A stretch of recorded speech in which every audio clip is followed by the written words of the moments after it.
They say the most dangerous place isn't a dark alley at midnight, it's your own living room. Today, we are peeling back the layers of Detroit's hidden darkness. We aren't just talking about random street crime.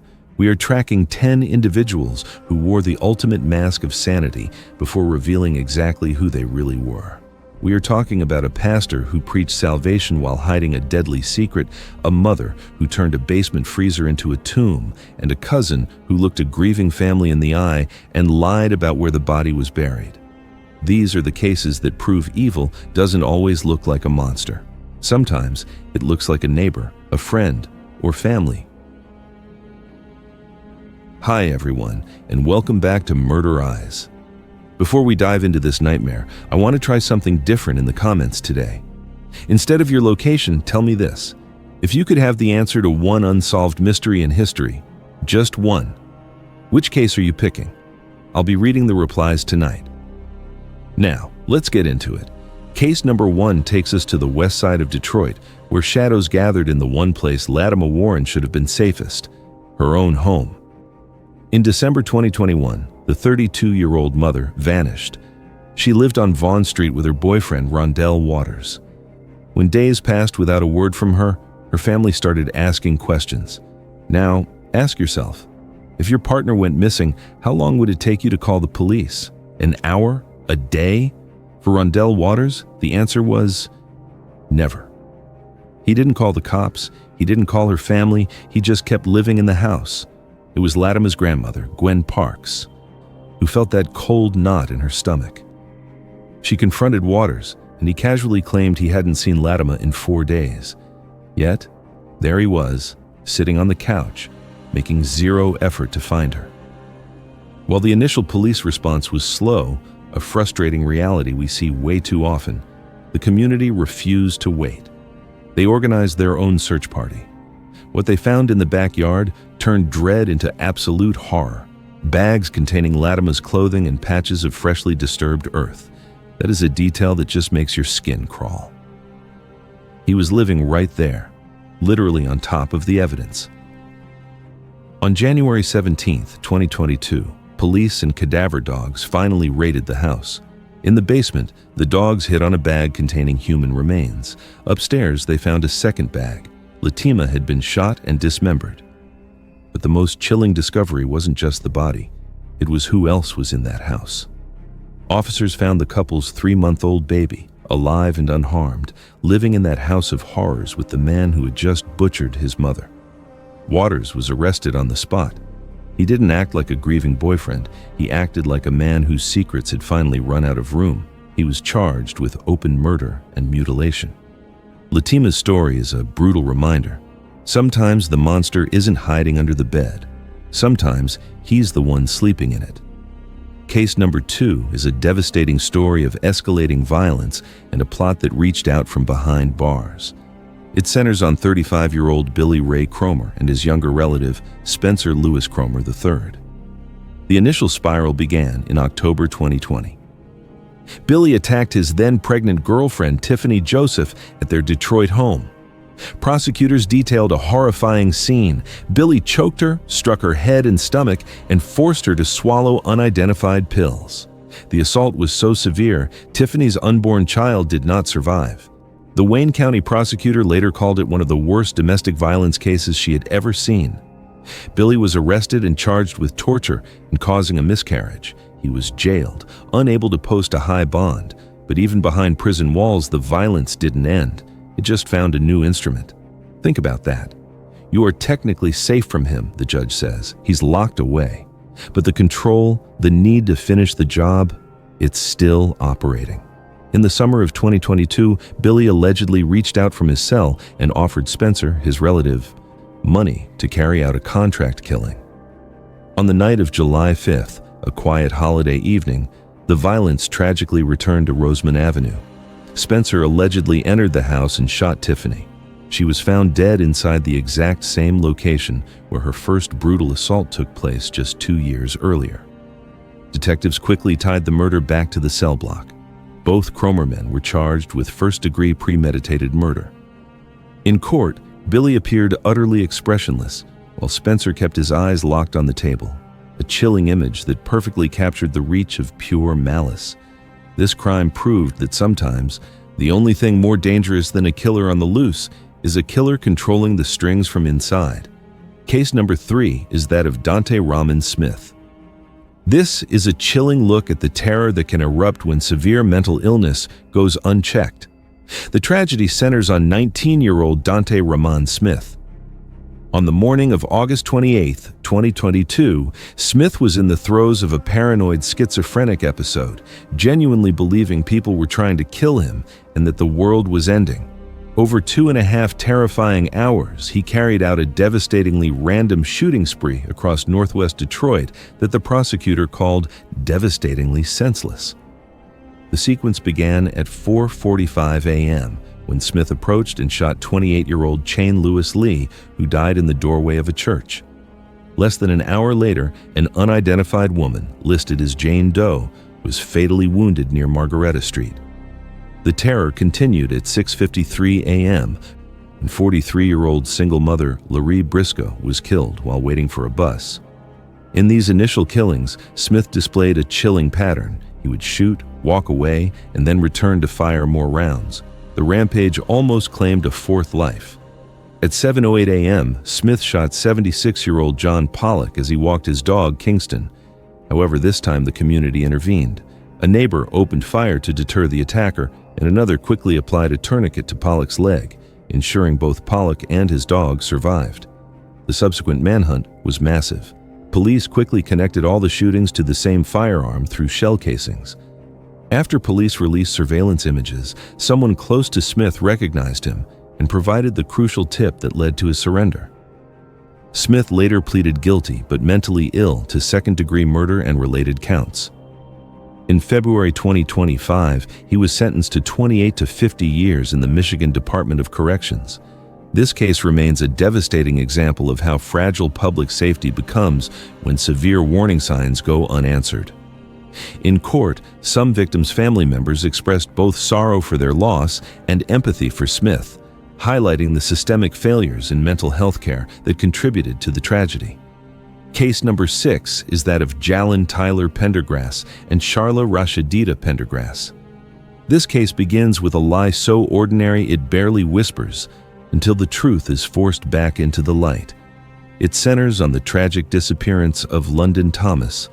London was last seen around 4 a.m. on April 5, 2025, when she was dropped off at the Inkster home of her 23-year-old ex-boyfriend, Jalyn Tyler Pendergrass.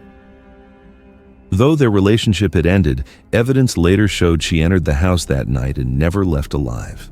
The Oakland County Medical Examiner would eventually rule her cause of death as asphyxia, confirming homicide. Hours after London disappeared, her family filed missing person reports. Meanwhile, prosecutors alleged Jalyn's mother, 49-year-old Sharla Rashidita Pendergrass, contacted a male friend asking him to help move a sealed plastic bin with unknown contents. According to investigators, that container was loaded into an SUV and remained parked in a Southfield driveway for nearly 2 weeks. On April 26th, police, acting on a tip, found the SUV and inside it the sealed bin containing London's body. The investigation that followed was massive, involving local and federal agencies. The turning point arrived when the friend disclosed Sharla's request to relocate the mysterious bin. Detectives retraced every movement, linking the mother and son to the calculated concealment effort. Both defendants were arrested and charged with second-degree murder and conspiracy to tamper with evidence. During their arraignment, Jalyn was silent and his bond was denied due to the severity of the crime. Sharla's bond was set at an extraordinarily high $5 million cash. As prosecutors argued, she had engaged in an extended campaign to lie to police. London's family expressed relief that charges had finally been filed, stating they knew the pair were responsible. This case highlights how deep the deception can run, even involving family, when a life is taken. Case number 7 is that of Albert Weathers. Before the city fully awakened, a grim discovery on a cold Detroit street revealed a truth too heavy to ignore. The case centered on 36-year-old Kelly Staf, a transgender woman whose body was found around 6 a.m. on December 7, 2018. She had a single gunshot wound, Within hours, investigators linked the evidence to 46-year-old Albert Weathers, a former pastor and an off-duty employee of the Great Lakes Water Authority. Prosecutors later noted that Staf had been left discarded like trash, a detail that immediately fueled public outrage. Weathers contacted police roughly an hour after the killing, claiming he had shot someone in self-defense during an attempted robbery. He alleged Staf approached him with a sharp object after he dropped off his daughter at school. However, testimony quickly painted a more complicated portrait. A trans woman who worked in the area testified that Weathers had been a customer of several sex workers and often behaved in an aggressive, intimidating manner. These conflicting accounts became central to the prosecution's theory of what truly happened in the final minutes of Staf's life. 3 days after the killing, Weathers was charged with open murder and felony firearm. The case was assigned to a special prosecutor team focused on crimes against LGBTQ victims. Over the next 4 years, investigators reviewed phone data and tracked the inconsistencies in Weathers' statements. In July 2023, Weathers ultimately pleaded guilty to second-degree murder and felony firearm. During sentencing, the assistant prosecutor stated she did not believe Weathers fully grasped the harm he had caused. He received a maximum sentence of up to 16 years, with the prosecutor emphasizing that the transgender community would be protected in Wayne County. Weathers' conviction delivered a measure of closure, but his actions served as a devastating reminder of the vulnerability faced by marginalized individuals. Case number 8 is that of Demetus Nelson. This case highlights the frightening risk of online connections and how hate can adapt to new digital platforms. It centers on 26-year-old Demetus Nelson, who was accused of using the dating app Grindr to target 2 gay men in Detroit. Prosecutors allege that he sought them out precisely because of who they were. The victims, 31-year-old Brian Anderson and 26-year-old Malcolm Drake, believed they were meeting a new friend on July 6, 2019. Instead, the encounter turned violent when Nelson allegedly attempted to rob them, pulling out a gun during the meeting. Anderson was fatally shot, and Drake, though critically injured, managed to survive after being rushed to the hospital. Detectives quickly pieced the sequence together through technology. It was digital forensics that broke the case open, with investigators examining both victims' phones and recovering message threads, time-stamped logs, and GPS data that placed Nelson at the scene.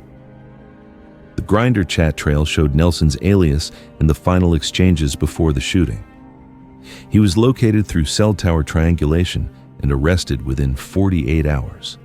Nelson faced charges including first-degree murder, felony murder, and assault with intent to murder. The case was assigned to the Fair Michigan Justice Project, an indication that authorities viewed the shooting as a potential hate crime targeting Detroit's LGBTQ community. The Wayne County prosecutor stated that Nelson used social media contacts to target, contact, rob, and fatally shoot one gay man and seriously wound another. This tragedy sent a ripple through the community, underscoring the severe danger faced when vulnerability meets malice on digital platforms. Case number 9 is that of Azurity, France.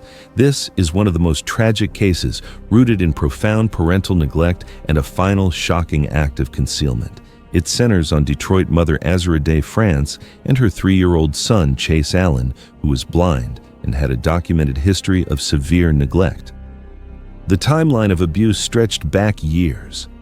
As early as 2018, Child Protective Services, CPS, recorded alarming conditions in France's home, including rat infestation, malnourished children, and visible injuries. The children were removed, but later returned in 2020. Within months, new injuries began to appear: burns, black eyes, bruised ribs, and signs of chronic malnourishment. France repeatedly admitted to lying to CPS and excessively striking Chase. Prosecutors believe Chase died in March 2022 from blunt force head trauma. France later admitted to investigators that she kicked him in the chest out of frustration because he would not eat. When she found him unresponsive the next morning, she chose not to call 911 out of fear her other children would be taken away.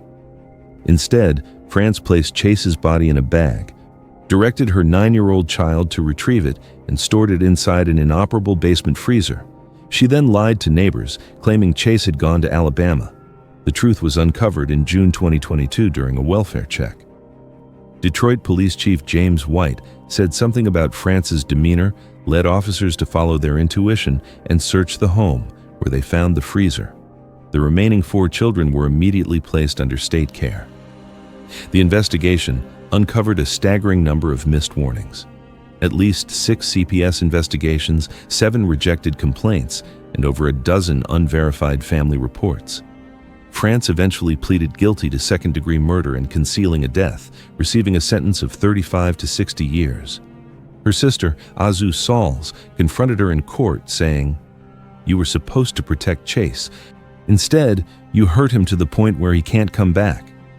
This case stands as a devastating indictment of both a mother and the system that repeatedly failed to save her child. Case number 10 is that of Devin Kareem Robinson.